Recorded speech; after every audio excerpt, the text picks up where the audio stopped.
Hello guys. Hello sir. चलिए बेटा, strategic management का नेक्स्ट लेक्चर स्टार्ट करते हैं हम। आज के लेक्चर में हमें बिजनेस लेवल स्ट्रेटेजीज करना है। ये हमारा फर्स्ट लेवल है, second level? Second level. First level पे कौन सी स्ट्रेटेजी होती है?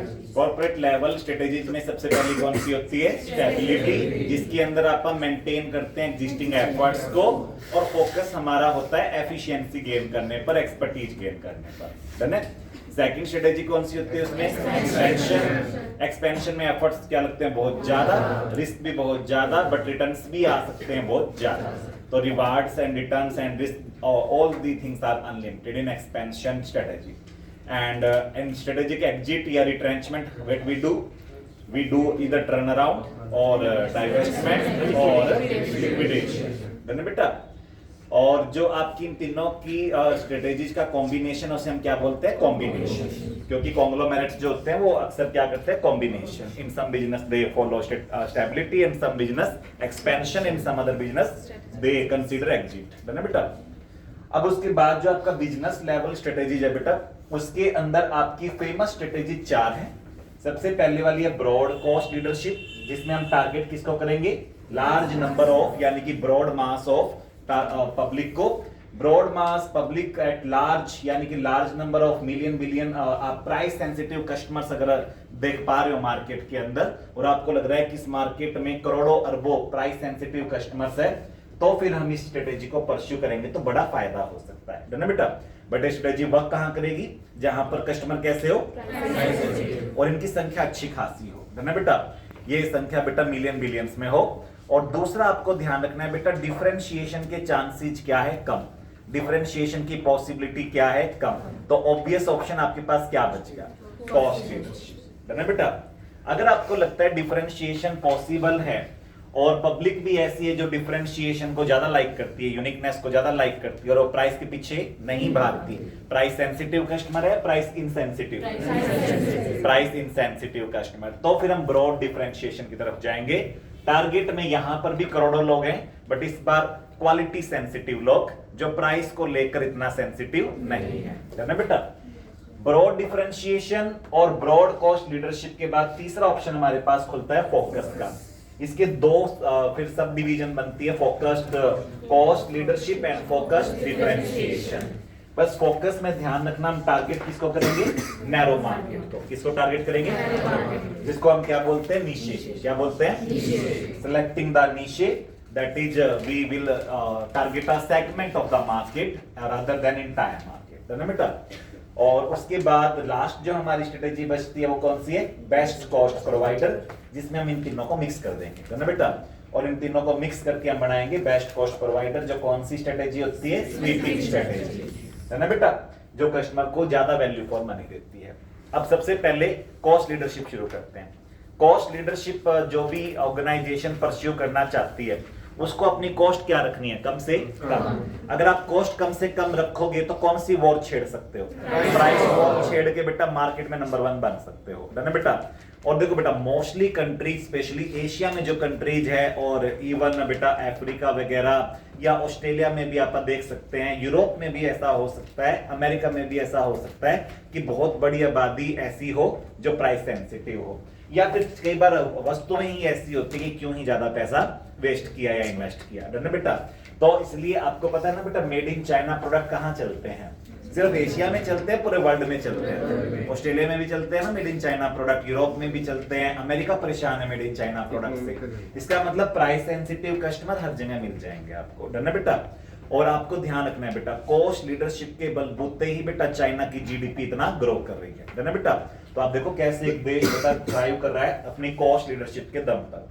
कॉस्ट लीडरशिप के लिए हमें कॉस्ट क्या करवानी है? कम। कॉस्ट कम कराने के मेथड्स क्या क्या हैं? व्हाट आर द मेथड्स जिनसे हम कॉस्ट लीडरशिप हासिल कर सकते हैं? ये बड़ा इंपॉर्टेंट एग्जाम क्वेश्चन रहता है। तो सबसे पहला तरीका बेटा economies of scale. Economies of scale में आपकी कॉस्ट ऑटोमेटिक कम होती है ना बेटा? आपकी फिक्स कंपोनेंट कम होता है और वेरिएबल कंपोनेंट भी कम होता है। तो जितना बल्क प्रोडक्शन करोगे, जितना क्यूमुलेटिव प्रोडक्शन ज्यादा करोगे, उतनी कॉस्ट पर यूनिट धीरे धीरे क्या होती जाएगी? कम। और ये आइडियल टाइम होता है बेटा आपके लिए कॉस्ट लीडर बनने का। है ना बेटा? या फिर आपको एक्सपीरियंस इतना ज्यादा हो चुका है, रिपीटेशन इतने ज्यादा कर चुके हैं आप चीजों की कि आपके लिए चीजें टिप्स पर हो गई है ना बेटा, इसलिए भी आपकी कॉस्ट क्या आती है अब कम, यानी कि आपको सेम काम को करने में टाइम क्या लगता है काफी कम, और आपकी क्वालिटी भी डाउन नहीं होती उससे, है ना बेटा। तो इकोनॉमीज ऑफ स्केल की वजह से हम अचीव कर सकते हैं क्या बेटा, ब्रॉड कॉस्ट लीडरशिप। दूसरा बेटा कौन सा यूटिलाइजेशन, जो आपकी optimum utilization of scarce resources है बेटा, ये तो वैसे भी मैनेजमेंट का मूल सिद्धांत है ना बेटा, फंडामेंटल प्रिंसिपल है, और इससे आपकी कॉस्ट ऑटोमेटिक क्या होगी कम। आपके मेटेरियल में आप 3 बड़े हेड पढ़ते हो है ना, मेटेरियल को आपको कॉस्टिंग में 3 बड़े हेड पढ़ते हो, मेटेरियल कॉस्ट, लेबर कॉस्ट और तीसरा क्या है ओवरहेड।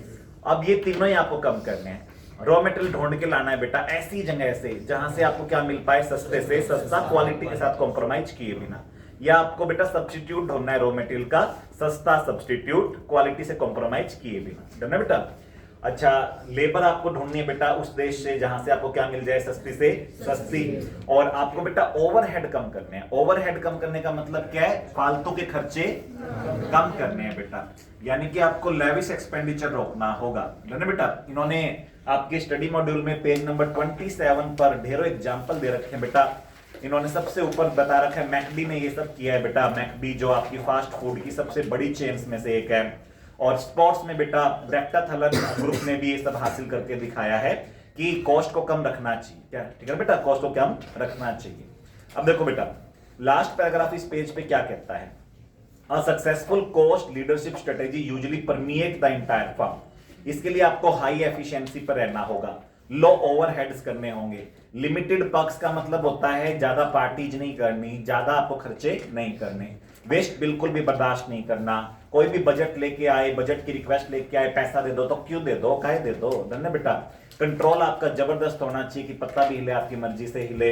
रिवार्ड उसी को मिलेगा जो कॉस्ट क्या करेगा कम से कम, उसी को बेस्ट इंप्लॉय अवार्ड मिलेगा। ब्रॉड इंप्लॉय पार्टिसिपेशन, इंप्लॉयज को भी बेटा इन्वॉल्व करना है कॉस्ट कंट्रोलिंग एफर्ट्स के अंदर, धन्य बेटा। और आपको और फायदा कैसे मिल सकता है, और कम कॉस्ट कैसे हो सकती है, गवर्नमेंट आपको सपोर्ट कर दे। देखो इसी पेज पर बेटा जो striving to be low cost producer के 2 सब पॉइंट है बेटा ऊपर मिड की तरफ, उससे ऊपर देखो बेटा 2 लाइंस है, लेबर कॉस्ट आपकी मिनिमम हो जाए या टैक्स रेट गवर्नमेंट आपके ऊपर 0 कर दे बेटा। अब जैसे आप सैमसंग को जानते हैं कि सैमसंग को साउथ कोरियन गवर्नमेंट कितना ज्यादा सपोर्ट करती है ना बेटा, चाइनीज सरकार भी बेटा चाइनीज कंपनीज को बहुत ज्यादा सपोर्ट करती है, और वो चाइनीज कंपनीज पे टैक्स क्या रखती है, कम से कम, उल्टा उनको बेटा सब्सिडीज देती है, एक्सपोर्ट इंसेंटिव्स देती है, जिससे कि उनकी कॉस्ट क्या हो जाए कम, और वो इंटरनेशनल लेवल पे कॉम्पीट कर पाए। तो टैक्स रेट कम अगर कर दे गवर्नमेंट, एनर्जी कॉस्ट कम आए, बिजली सरकार फ्री कर दे बेटा उद्योगों के लिए, उससे भी इनको काफी राहत मिल सकती है। हमारे देश में तो ये संभव नहीं है। शिपिंग कॉस्ट कम हो जाए बेटा, शिपिंग कॉस्ट के लिए बेटा जैसे नए नए रूट्स ढूंढना जिससे कि आपको दूसरे देशों तक जाने का छोटा रास्ता मिल जाए, जैसे चाइना एक रोड बना रहा है बेटा, सिल्क रोड, है ना बेटा, जो पाकिस्तान से होता हुआ बेटा जा रहा है। तो इस टाइप की जो चीजें हैं बेटा, इनसे आपकी कॉस्ट क्या हो सकती है कम, तो उसमें आपके एफर्ट भी काम देंगे और गवर्नमेंट भी आपकी हेल्प करेगी, तब जाके बेटा कोई कंट्री जो होता है ना वो कॉस्ट लीडर बन पाता है, और तब वो इंटरनेशनली कॉम्पिटिटिव हो पाता है। सारा दोष व्यापारियों का नहीं होता, सरकार भी इक्वल दोषी होती है। चलिए बेटा आगे। Third, prompt demand forecasting. आपको डिमांड को फोरकास्ट करके ही प्रोडक्ट बनाना है, ज्यादा बनाना है प्रोडक्ट ही कम बनाना है, जितना चाहिए उतना बनाना है ना बेटा। पता है 5 किलो लड्डू बिकेंगे तो कितने बनाएंगे, 5 किलो ही बनाएंगे बेटा। और आपको ध्यान रखना बेटा, डिमांड फोरकास्टिंग एस्टिमेट है, बट अगर आप इसको अच्छे से करोगे बेटा तो नियर अप्रोक्सीमेट रिजल्ट आ जाएगा, है ना, नियर एग्जैक्ट रिजल्ट आ जाएगा आपका, है ना बेटा। तो prompt demand forecasting can be helpful in waste reduction and cost reduction. Standardization में एग्जांपल मैकडी का दिया हुआ है कि मैकडी ने बेटा वर्ल्ड नंबर 1 होने के बावजूद भी ज्यादा वेराइटीज नहीं उतारी। उसने कहा टेस्ट तो बेटा जो स्टैंडर्ड प्रोडक्ट है उसी में आता है, तो उसने बहुत ज्यादा बेटा वैरायता नहीं फैलाया। उसने क्या किया, अपने प्रोडक्ट्स की संख्या क्या रखी, लिमिटेड रखी। तो कॉस्ट लीडर बनने के लिए आपको किसको फोकस करना चाहिए, स्टैंडर्डाइजेशन को। स्टैंडर्डाइजेशन का मतलब वैरायटी क्या रखें आप पर, लिमिटेड, और टेस्ट क्या रखें, बढ़िया, है ना बेटा। इससे आपकी कॉस्ट पर यूनिट क्या रहेगी, कम। डिफरेंशिएशन का आपको खुल के विरोध करना है बेटा। इवन आपके एडवर्टीजमेंट्स में, आपकी जो चेयरमैन की स्पीच है उसके अंदर इसके ऊपर जम के जोर देना चाहिए आपको कि डिफरेंशिएशन तभी जरूरी होता है जब वो बहुत ज्यादा इनोवेटिव हो, और छोटे मोटे डिफरेंशिएशन के लिए हमें स्टैंडर्डाइजेशन को खोना नहीं चाहिए, क्योंकि इससे कॉस्ट पर यूनिट क्या होगी, ज्यादा, और अल्टीमेटली बियर किसको करना पड़ेगा, कस्टमर को। लास्ट बेटा आपको इन्वेस्ट करना चाहिए कौन सी टेक्नोलॉजी में, कॉस्ट कटिंग टेक्नोलॉजी। जैसे आपने कोई दवाई विकसित कर रखी है ऑलरेडी, तो आप उसकी कॉस्ट कम करने के ऊपर काम कर सकते हो ना बेटा। अगर आपने कोई भी प्रोडक्ट जैसे टीवी या मोबाइल पहले से बना ही रखा है और अब आप उसको हर साल नया अपडेट करके लाना चाह रहे हो, उसके अलावा आप और क्या कर सकते हो, उसकी कॉस्ट भी क्या कर सकते हो, कम, क्योंकि अब आपको उस चीज को करने का एक्सपीरियंस इतना हो चुका है। और वैसे भी आप बेटा इनोवेशन या R&D जरूरी नहीं है कि न्यू फीचर्स के लिए करो, R&D कॉस्ट कम करने के लिए भी किया जा सकता है। तो ये 6 बड़े फेमस मेथड है, बड़े एग्जाम के अंदर पूछे जाते हैं, how to achieve cost leadership. Page number 27 से ज्यादा इंपॉर्टेंट हमारे लिए क्या है, पेज नंबर 28 ना बेटा। पेज नंबर 28 पे सारा बेटा इकोनॉमीज ऑफ स्केल, एक्सपीरियंस का, optimum utilization of scarce resources, efficiency पे जोर दो बेटा, और प्रॉम्प्ट डिमांड फोरकास्टिंग, जिससे फालतू का सामान बना के वेस्टेज ना करो, स्टैंडर्डाइजेशन करो, डिफरेंशिएशन का जंग के विरोध करो बेटा, और इन्वेस्टमेंट करो कॉस्ट कटिंग टेक्नोलॉजी। एक बार अगर आपकी कॉस्ट कम होगी फिर आपकी बल्ले बल्ले हो जाएगी बेटा। कैसे होगी बल्ले बल्ले, क्योंकि आप राइवल को हरा दोगे। कैसे, क्योंकि राइवल आपके खिलाफ क्या नहीं छेड़ेगा, और आपके जब मन में आएगा आप छेड़ दोगे प्राइस को, और राइवल उसके सामने टिक नहीं पाएगा, तो आप इंडस्ट्री लीडर बन जाओगे। क्या बन जाओगे, राइवल को जीना है तो आपकी दया पे निर्भर रहना पड़ेगा, ना कि आपको राइवल की दया पे निर्भर रहना पड़ेगा, ना बेटा।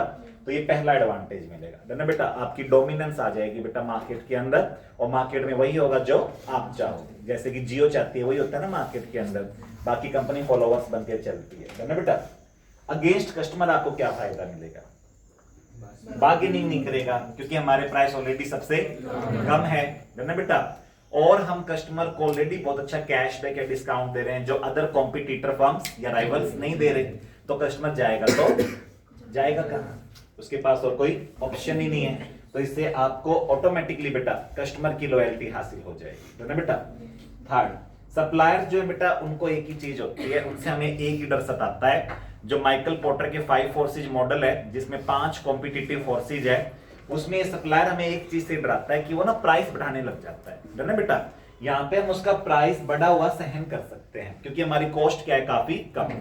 अब हमारी कॉस्ट इतनी है और कॉम्पिटिटर की कॉस्ट इतनी है ना बेटा, तो हमारी कॉस्ट इतनी, अगर सप्लायर प्राइस बढ़ाएगा तो भी हमारी कॉम्पिटिटर से कॉस्ट काफी कम है, इसलिए we can absorb the price increase by suppliers easily without increasing the price of final product, final goods ना बेटा। तो कस्टमर को हर्ट किए बिना हम सप्लायर को झेल सकते हैं काफी समय तक। अगेंस्ट न्यू एंट्रेंट हमें क्या फायदा होगा, ये बेटा एक बहुत ही स्ट्रॉन्ग बैरियर है बेटा, economies of scale. Economies of scale नया एंट्रेंट तो हासिल कर ही नहीं सकता जनरली ना बेटा। और आपको ध्यान रखना है बेटा कि इतना एक्सपीरियंस, इतनी एक्सपर्टीज पहले दिन नहीं आ सकती, इसलिए नए एंट्रेंट के लिए क्या बनेगा बेटा, बहुत बड़ा हिंड्रेंस, बहुत बड़ा बैरियर बनेगा, जिससे नया एंट्रेंट बेटा मार्केट में आने से पहले 1000 बार सोचेगा और कांप जाएगा और घर पे ही रह जाएगा। चलो बेटा, थ्रेट ऑफ सब्स्टिट्यूट। सब्स्टिट्यूट है बेटा वो आपके साथ पंगे नहीं लेंगे, क्योंकि आपकी कॉस्ट क्या है, बहुत कम है। दूसरा, आपके पास इतने पैसे हो जाएंगे क्योंकि आपकी कॉस्ट बहुत कम थी, और आपका प्राइस जो है बेटा और कॉस्ट में बहुत ज्यादा गैप होने की वजह से, चाहे कस्टमर को वो प्राइस कम लग रहा हो लेकिन आप अच्छा खासा प्रॉफिट कमा रहे थे, तो सुपर प्रॉफिट की वजह से बेटा आपके पास इतनी डोमिनेंस हो जाएगी कि आप राइवल्स को भी खरीद सकते हो, आप सब्स्टिट्यूट को भी खरीद सकते हो, आप पेटेंट्स भी बेटा उनसे खरीद सकते हो, और आप चाय की बजाय कॉफी के भी नंबर 1 सप्लायर बन सकते हो, क्योंकि सब पैसे से होता है। पैसे आपके पास अनंत हो चुका है, क्योंकि आप काफी सालों तक क्या रह चुके, कॉस्ट लीडर, नंबर 1 रैंक की वजह से ना बेटा। तो ये तो कॉस्ट लीडरशिप को कैसे अचीव करें और उससे हमें क्या बेनिफिट मिलेंगे against the 5 core competitive forces ना बेटा।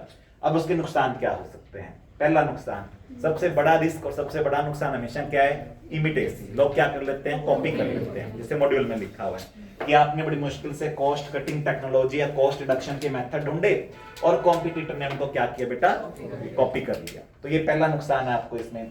दूसरा, इकोनॉमीज ऑफ स्केल हर कोई हासिल ना बेटा, इसलिए ये स्ट्रेटेजी हर कोई परस्यू नहीं कर सकता ना बेटा।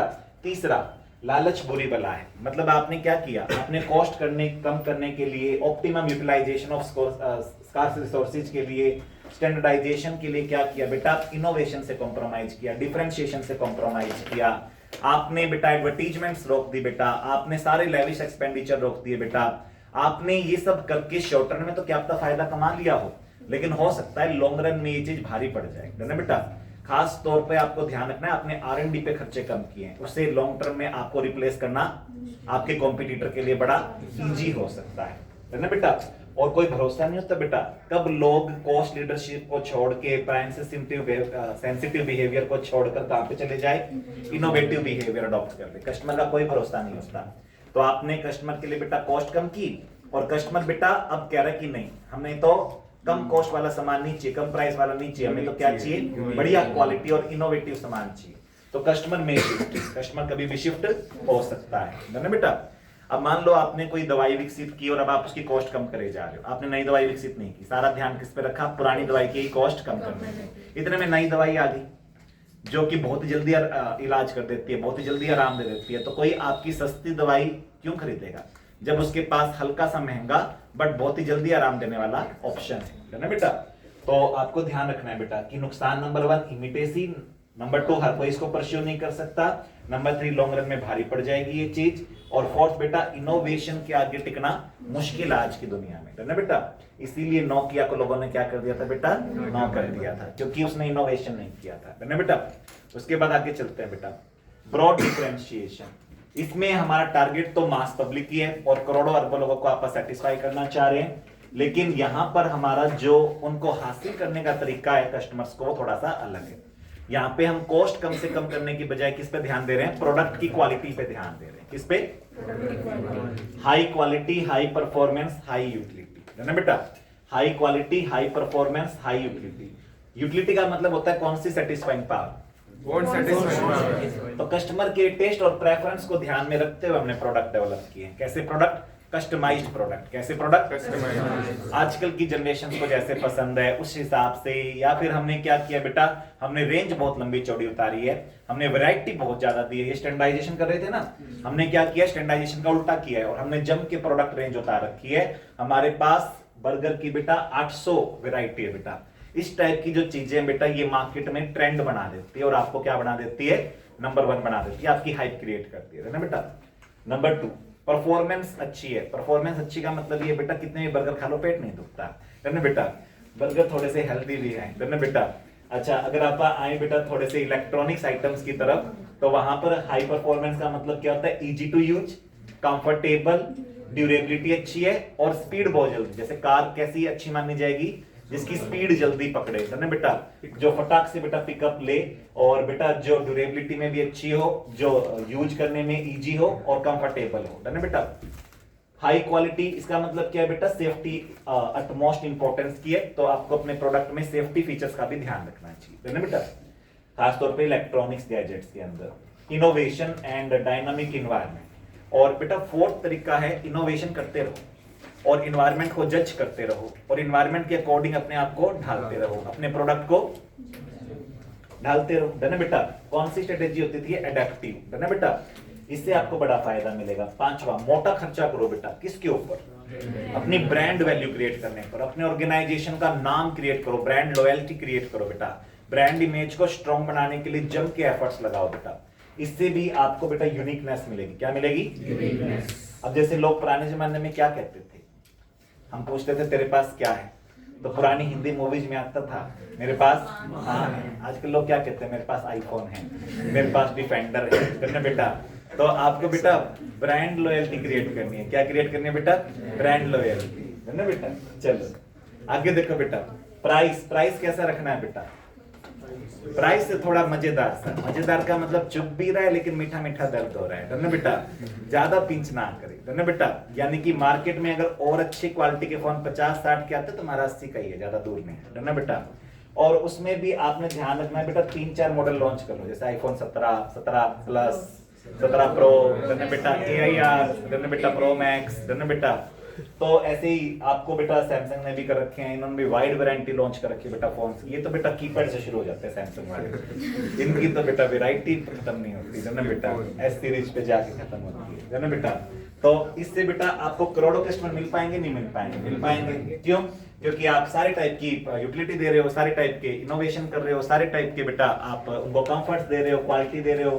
तो आपके पास बहुत बड़ी ब्रांड वैल्यू, जैसे सैमसंग के पास और एप्पल के पास क्या बेटा, बहुत बड़ी ब्रांड वैल्यू है। है ना बेटा, उसका उनको डिस्टिंक्टिव एडवांटेज मिलता है, और सिर्फ एक फील्ड में मिलता है और भी फील्ड्स में मिलता है। इससे उनके लिए बेटा कॉन्ग्लोमेरेट बनना आसान हो जाता है, नए नए फील्ड्स में एंटर करना इजी हो जाता है और लोग उनके ऊपर ट्रस्ट कर लेते हैं, है ना बेटा। इससे ये बेटा डिफरेंशिएशन के साथ साथ वो डाइवर्सिफिकेशन, जो एक्सपेंशन की सबसे बड़ी स्ट्रेटेजी थी, डाइवर्सिफिकेशन भी आराम से कर सकते हैं। एडवांटेज क्या है डिफरेंशिएशन के? पहली बात तो राइवल आपके साथ लड़ नहीं पाएगा, राइवल हार मान जाएगा। क्यों? राइवल आपके कस्टमर तोड़ ही नहीं पाएगा, तो अपने आप ही हार मान जाएगा, है ना बेटा। तो आपके साथ टक्कर लेना बंद कर देगा, वो इन्वेजन करना बंद कर देगा, है ना बेटा। ब्रांड लॉयल्टी आपके लिए क्या बनेगी बेटा? सबसे बड़ा डिफेंस, कॉर्पोरेट डिफेंस बनेगा बेटा ये आपके लिए, है ना बेटा। कस्टमर बेटा आपको प्रीमियम प्राइस पे करने के लिए रेडी है, बार्गेनिंग तो करते ही नहीं है ना बेटा, और उनके पास और कोई ऑप्शन भी नहीं है ना बेटा, उनके पास सेम फीचर्स वाला और कोई ऑप्शन नहीं है। तो इसलिए कस्टमर जो है बेटा आपको छोड़ के नहीं जाएंगे और बार्गेनिंग नहीं करेंगे। तो माइकल पोर्टर का ये 5 कॉम्पिटिटिव फोर्सेज में से एक फोर्स आपको परेशान नहीं करेगा।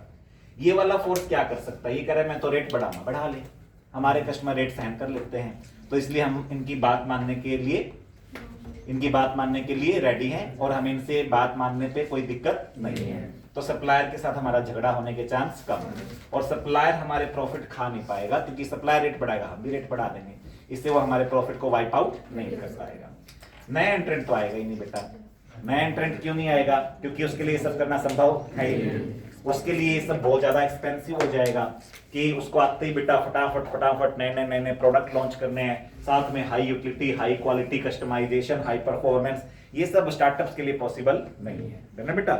तो यहाँ पे थ्रेट ऑफ न्यू एंट्रेंट तो ऑलमोस्ट खत्म ही हो जाएगी। सब्स्टिट्यूट बेटा आपको हरा क्यों नहीं पाएगा? एक तो आपके पास कौन सा कवच है बेटा? ब्रांड वॉल का। दूसरा कस्टमर दीवाने बेटा आईकॉन के, है ना बेटा। तो ये जो कस्टमर की दीवान की बेटा, ये दूसरा आपका कवच बनेगा, है ना बेटा। इससे सब्स्टिट्यूट आपको परेशान नहीं कर पाएगा, है ना बेटा। चलो अब देखो बेटा, इन एडवांटेज के साथ साथ कुछ डिसएडवांटेज भी आएंगे। पहला डिसएडवांटेज तो कॉमन है, आप इतनी मेहनत करके पेटेंट कॉपीराइट विकसित करोगी और बेटा दूसरी कंपनी जो चाइना वाली है वो उसको फटाक से इमिटेट कर लेगी और बोले कौन रोकेगा हमें, है ना बेटा।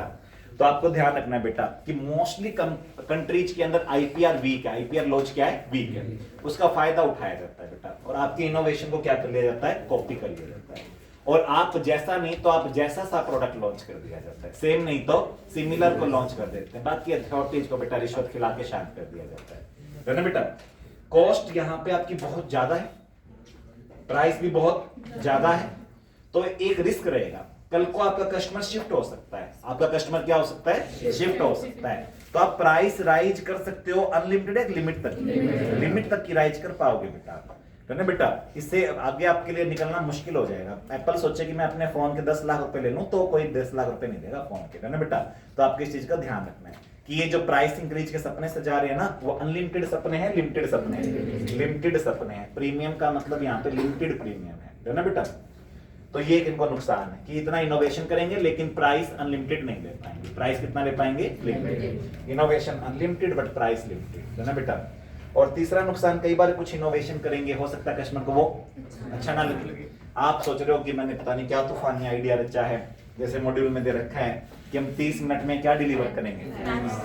पैक्ड स्नैक्स डिलीवर करेंगे। जैसे कि आपको पार्ले जी का बिस्कुट बेटा 30 मिनट में डिलीवर करेंगे, वो तो हम वैसे ही ले आते हैं बेटा महीने का पहले, है ना बेटा। चलो हाइड एंड सीक। चलो बेटा अब देखो बेटा, जो भी आपके पैक स्नैक्स होते हैं बेटा, उनकी 30 मिनट्स में डिलीवरी इंपॉर्टेंट नहीं है। किसकी होती है बेटा? गरम गरम पिज्जा, गरम गरम बेटा बर्गर। चलो बेटा आगे चलते हैं। बिजनेस लेवल स्ट्रेटेजी में अब थर्ड है बेटा फोकस। फोकस में आपको फायदा क्या है? इसमें आपको पर्टिकुलर या स्पेसिफिक सेगमेंट को ही सर्व करना है, इसलिए आपके पास इसमें ट्रेमेंडस एक्सपर्टीज आ जाएगी। क्या आ जाएगी? इससे आपका फोकस नहीं बटेगा बेटा, इससे आपकी क्रिएटिविटी को नुकसान कम पहुंचेगा और आपका बेटा जो एनर्जी लेवल है वो काफी अच्छा बना रहेगा, है ना बेटा। तो फोकस स्ट्रेटेजी है बेटा, उसके एडवांटेज में आता है कि इसमें आप प्रीमियम प्राइस चार्ज कर सकते हैं, और क्योंकि हम बहुत ही लिमिटेड एडिशन कार्स निकाल रहे हैं, लिमिटेड एडिशन के फोन्स निकाल रहे हैं, तो उनके प्राइस या लिमिटेड एडिशन की वॉचेज के प्राइस हम बहुत ज्यादा हैवी रख सकते हैं, है ना बेटा। और कस्टमर लॉयल्टी तो ऑब्वियसली आपको मिल ही जाएगी, क्योंकि आप कैसे प्रोडक्ट दे रहे हो बेटा? अनमैच्ड प्रोडक्ट्स दे रहे हो जिसका कोई मुकाबला है ही, है ना बेटा।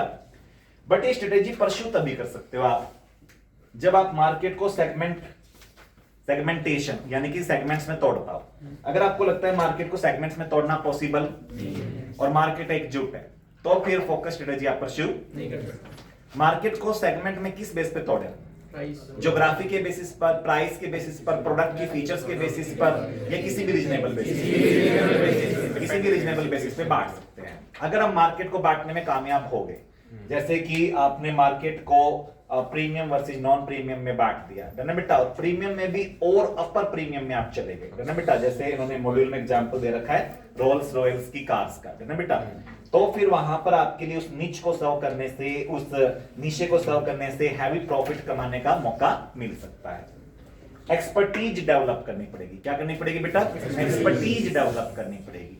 जब हम एक्सपर्टीज डेवलप करेंगे बेटा तो उसके बाद ही हम उस नीचे को सर्व कर पाएंगे, हम उस सेगमेंट को सर्व कर पाएंगे। तो एक्सपर्टीज डेवलप कर पाओ तो बेटा करना ये फोकस स्ट्रेटेजी, अदरवाइज मत करना।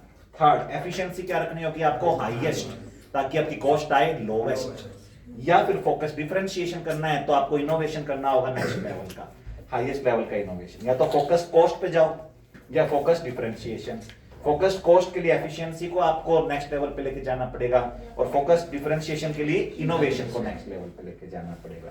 बट ये सब इतना आसान है नहीं, कहना बहुत आसान है। इतनी हाई लेवल की एक्सपर्टीज डेवलप करना पॉसिबल नहीं है, डन है बेटा।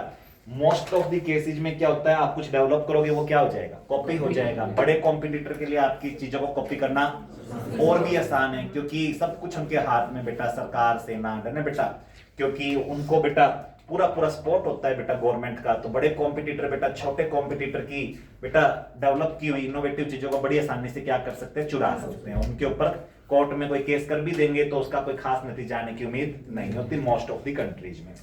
और कई बार आप फोकस डिफरेंशिएशन में ना कॉस्ट बहुत ज्यादा हाई रख देते हो, है ना बेटा, प्रीमियम प्राइस, तो हर कोई उसको बियर नहीं कर सकता और कई बार मार्केट से वो नीचे डिसअपियर हो जाता है या उसको बड़े कॉम्पिटिटर टेक ओवर कर लेते हैं। तो ये आपकी बेटा वेरियस लेवल की जेनरिक स्ट्रेटेजीज है।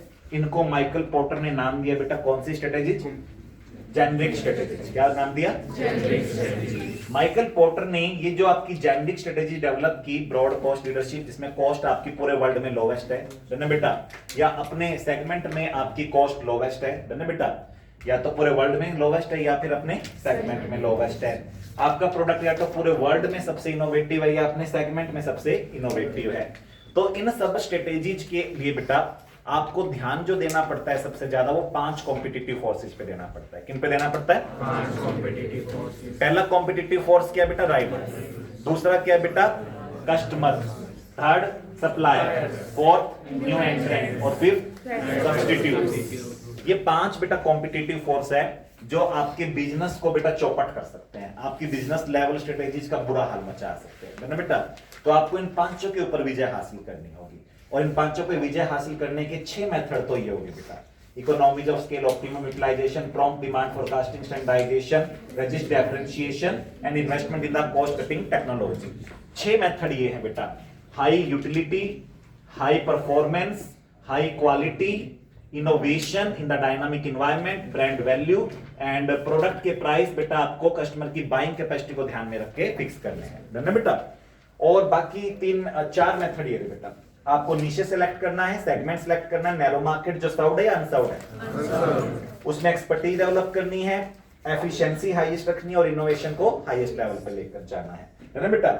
इसके एडवांटेज आपको बहुत सारे मिलेंगे। डिसएडवांटेज में कॉमन डिसएडवांटेज है बेटा, कोई भी चीज लंबे समय तक टिक नहीं पाएगी, है ना बेटा, इमिटेसी हो जाएगी। क्या हो जाएगी? इमिटेसी। और बाकी जो डिसएडवांटेजेस है बेटा उनको भी ध्यान में रखना है। इसलिए आपको कोर कॉम्पिटेंसी डेवलप करते टाइम ध्यान रखना है कि ये सारी की सारी स्ट्रेटेजी या कॉम्पिटेंसीज बेटा कोई भी टेक ओवर कर सकता है आपसे।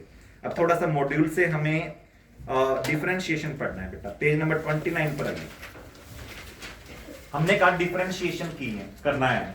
डिफरेंशिएशन कैसे कर सकते हैं? तो इन्होंने फर्स्ट पैराग्राफ में बता रखा है, unique product design, unique brand image, unique features, unique technology, unique dealer network and best in class customer service.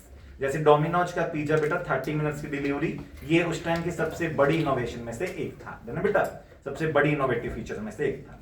चलो बेटा, उसके बाद देखो बेटा नेक्स्ट पैराग्राफ में क्या दे रखा है, 4th लाइन, प्रोडक्ट फ्लेक्सिबिलिटी अच्छी होनी चाहिए, प्रोडक्ट आपका कंपैटिबल ज्यादा होना चाहिए, मतलब आप जैसे आप एंड्रॉयड फोन लेते हैं तो ये एप्स में जल्दी कंपैटिबल होता है, लोअर कॉस्ट आनी चाहिए आपकी, इंप्रूव्ड सर्विस होनी चाहिए, मेंटेनेंस गाड़ी की कम से कम होनी चाहिए, greater convenience, more feature.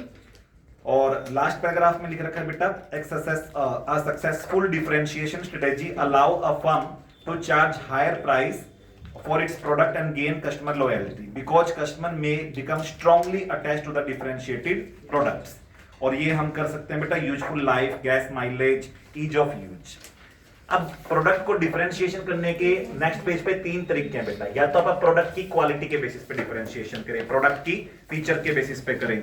Done है बेटा, पहला बेसिस ऑफ डिफरेंशिएशन क्या है? प्रोडक्ट। प्रोडक्ट के बेसिस पे डिफरेंशिएशन करने के लिए आपको R&D और एडवर्टीजमेंट पे हैवी कॉस्ट लगाने होंगे, लेकिन आप उसके बदले में प्राइस भी क्या रख सकते हो? प्रीमियम। जैसे इन्होंने एग्जांपल दे रखा है एप्पल का आईफोन, ये बहुत मोटे पैसे लगाते हैं बेटा R&D पर और एडवर्टीजमेंट पर, बट कस्टमर वैल्यू भी करता है इस चीज को कि हमारे पास सबसे पहले वो यूनिक फीचर वाला फोन हाथ में आया, बाकी लोगों के पास वो 4 साल बाद आया। डन है बेटा। Second, pricing. प्राइसिंग के बेस पे हम कैसे डिफरेंशिएशन कर सकते हैं? या तो सबसे कम प्राइस रखो यानी कि कॉस्ट लीडर, या फिर सबसे ज्यादा प्राइस लिखो यानी कि प्राइस लीडर। डन है बेटा। तो अगर आप सबसे ज्यादा प्राइस रखते हैं तो क्या ये भी एक आपके लिए बहुत बड़ा बेटा ट्रेडमार्क टाइप का बन सकता है, बहुत बड़ा इनोवेशन बन सकता है, बहुत बड़ा बेटा कस्टमर को अटेन करने का तरीका बन सकता है? तो यस, इन्होंने किसका एग्जांपल दिया है? एप्पल का। और फॉर एग्जांपल से ऊपर उन्होंने लिखा है बेटा कि इससे सुपीरियोरिटी आप स्टैब्लिश कर पाते हो, आपके लिए भी और अपने कस्टमर्स के लिए भी, दोनों को सुपीरियर फील होता है मार्केट में। ऑर्गेनाइजेशन को अगर आप डिफरेंशिएट करना चाहते हो तो ब्रांड वैल्यू में आपको अपने ऑर्गेनाइजेशन के नेम को भी हाईलाइट करना होगा। जैसे आईफोन के साथ साथ एप्पल के नेम को भी क्या करना होगा? हाईलाइट करना होगा। एग्जांपल पे इन्होंने दिया है बेटा, इस बार आईफोन का जिक्र ना करके एप्पल का जिक्र किया है, Apple fan boys, Apple fan girls. Done बेटा। तो आपको ध्यान रखना है बेटा कि आपको अपने नेम को इतना ज्यादा पॉपुलर कर देना है कि लोग उससे जुदा ना हो पाए। ये एडवांटेज आपको करवा दी बेटा मैंने, और अचीविंग द डिफरेंशिएशन स्ट्रेटेजी करवा दी, डिसएडवांटेज करा दी। फिर फोकस स्ट्रेटेजी में देखो बेटा, फोकस स्ट्रेटेजी तब आप परस्यू कर सकते हो जब बड़े लीडर्स का इस पे ध्यान ना हो और आपको लग रहा है फ्यूचर में वो ध्यान देंगे भी नहीं, है ना बेटा। जब आपको लगता है मार्केट लीडर्स जो हैं या जो बड़े प्लेयर्स हैं मार्केट के, बड़े कॉम्पिटिटर जो हैं, वो एक खास एरिया को अनसर्व्ड छोड़े बैठे हैं और फ्यूचर में भी वो उसको अनसर्व्ड ही रखने वाले, तो आप उसमें फोकस कर सकते हो। तो पहली 3 लाइन में तो ये लिख रखा है बेटा, it is not crucial, second line का end, to the success of the other major competitor. Market penetration, market development, ये सब आप इसमें यूज कर सकते हो बेटा। उसके बाद नेक्स्ट पैराग्राफ बहुत अच्छा है, focus strategies are most effective when consumer have distinctive preference, यानी कि कस्टमर हेटेरोजीनस नेचर के हैं और उनकी रिक्वायरमेंट्स क्या है बेटा? सेम है और वो जैसी अलग है, वैपलन गुड्स टाइप का उनका नेचर है। When the rival firms are not attempting to specialize in the target segment, और जो राइवल फर्म्स है वो स्पेशलाइजेशन करने के मूड में नहीं है। डन है बेटा। उसके बाद इसी पैराग्राफ की लास्ट 3 लाइंस बेटा, आप या तो पर्टिकुलर ग्रुप ऑफ कस्टमर्स को सेगमेंट बना दो, या ज्योग्राफिकल बेसिस पे सेगमेंट बना दो, या पर्टिकुलर प्रोडक्ट लाइन को सेगमेंट बना सकते हो, बट जो भी सेगमेंट बनाओ वो कैसा होना चाहिए? वेल डिफाइंड और नैरो, और आप उसमें परफॉर्म कर रहे हो better than your competitors. Focus cost में आपके प्राइस कम होते हैं या डिफरेंशिएशन अच्छा होता है? फोकस्ड कॉस्ट, प्राइस कम। प्राइस कम है तो इसका मतलब ये नहीं है कि पूरे वर्ल्ड में सबसे कम है, अपने सेगमेंट में सबसे कम है। तो उन्होंने एक लाइन दे रखी है थर्ड में, does not necessarily charge the lowest price in the industry but you are charging low price relative to other firms that are competing with in the segment market that is the target market. तो आपके price पूरे world में सबसे कम होने जरूरी कब होते हैं? जब आप ब्रॉड कॉस्ट लीडरशिप अपनाओ। क्या अपनाओ? तब आपके पूरे वर्ल्ड में सबसे कम होने चाहिए या पूरे कंट्री में सबसे कम होने चाहिए। लेकिन जब आप फोकस्ड कॉस्ट अपनाते हो तो आपके सेगमेंट में आपके प्राइस क्या होने चाहिए? सबसे कम। चलो, फोकस डिफरेंशिएशन, इसमें हम यूनिक फीचर्स के साथ नैरो मार्केट में जाएंगे। तो पिछले वाले में तो हम बेटा लो प्राइस के साथ नैरो मार्केट में गए थे, इस बार यूनिक फीचर्स के साथ नैरो मार्केट में जाएंगे। इसमें आप 5th लाइन देखिए बेटा, आप पर्टिकुलर सेल चैनल यूज करते हो, जैसे आप सिर्फ इंटरनेट से बेचते हो, जैसे शुरुआत में Xiaomi के फोन जो थे वो सिर्फ इंटरनेट से ही आते थे, है ना बेटा। MI भी ऐसे ही किया करती थी, है ना बेटा। अदर टारगेट कैसे कर सकते हो आप? डेमोग्राफिक ग्रुप, सिर्फ यंगस्टर्स को टारगेट कर रहे हो आप, इस टाइप से भी कुछ कर सकते हो आप। बस इसमें ध्यान ये रखना है कि नैरो मार्केट होनी चाहिए और आप यूनिकनेस ऑफर कर रहे हो। उसके बाद बेटा हाउ टू अचीव, ये मैंने करवा दिया, एडवांटेज और डिसएडवांटेज। बेस्ट कॉस्ट प्रोवाइडर, ये बेटा स्वीपिंग स्ट्रेटेजी है और ये बेटा वैल्यू फॉर मनी देती है ना बेटा। और इससे आप मार्केट में कैसा पेनिट्रेट कर सकते हो, बहुत ज्यादा डीप पेनिट्रेट कर सकते हो। इसमें आपको 3 मेथड है, या तो कॉस्ट क्या रखनी है कम, प्राइस क्या रखना है कम, और प्रोडक्ट सेम क्वालिटी का देना है। प्राइस कम, कॉस्ट कम और प्रोडक्ट की क्वालिटी क्या होनी चाहिए, सेम। या फिर प्राइस तो सेम ले रहे हो आप औरों के बराबर, लेकिन आपकी क्वालिटी औरों से बेटर है ना बेटा। या फिर दोनों ही काम कर दो, कॉस्ट भी आपकी सबसे कम है, प्राइस भी सबसे कम है और क्वालिटी भी सबसे ज्यादा है। तो फिर बेटा हम सुपड़ा साफ कर सकते हैं। सुपड़ा साफ करने का मतलब होता है कंप्यूटर को बुरी तरह मार्केट से बाहर कर सकते हैं बेटा। डन। फिर रिटायरमेंट हो जाएगा कंप्यूटर का, रिमूवल हो जाएगा, रिमूवल हो जाएगा बेटा। डन है। इसमें मॉड्यूल में एग्जांपल दिया है इसका, देखो last paragraph. For example Android flagship phones like OnePlus, Xiaomi, Oppo, Vivo, ये बेटा बेटर क्वालिटी दे रहे हैं, लोवेस्ट प्राइस पर दे रहे हैं, कंपैरेटिव जो हम देखें हम, तो ये बेस्ट कॉस्ट प्रोवाइडर से बेटा पेनिट्रेट कर रहे हैं मार्केट को बहुत ज्यादा, और इनके कस्टमर्स की संख्या एप्पल और सैमसंग से कई गुना ज्यादा है ना बेटा। तो ये बेटा कंपेरेटिव फीचर्स के मुकाबले या कंपेरेबल फीचर्स के अगर आप फोन देखेंगे ना, उनमें इनकी कॉस्ट क्या आ रही है कम, और कंपेरेबल फीचर वाले फोन के अंदर ये क्वालिटी भी सैमसंग से क्या दे पा रहे हैं, बेटर दे पा रहे हैं, है ना बेटा। इसीलिए जो थोड़ा सा कम प्राइस का सेगमेंट है ना, वहां पे सैमसंग ज्यादा आगे नहीं निकल पा रहा। कौन उसको रोक रहे हैं बेटा, ये तीनों चारों ब्रांड्स उसको रोक रहे हैं, है ना बेटा। तो इन्होंने डायग्राम भी बना रखा है ना बेस्ट कॉस्ट प्रोवाइडर का, तो उसमें दिखा रखा है ना बेस्ट कॉस्ट प्रोवाइडर कॉम्बिनेशन है किसका, ओवरऑल लो कॉस्ट लीडरशिप यानी ब्रॉड कॉस्ट लीडरशिप का, ब्रॉड डिफरेंशिएशन का, फोकस्ड डिफरेंशिएशन का और फोकस्ड कॉस्ट का। इन सबको मिला के क्या बन सकती है, बेस्ट कॉस्ट प्रोवाइडर। अगले पेज पे आपको आंसर करना है बेटा।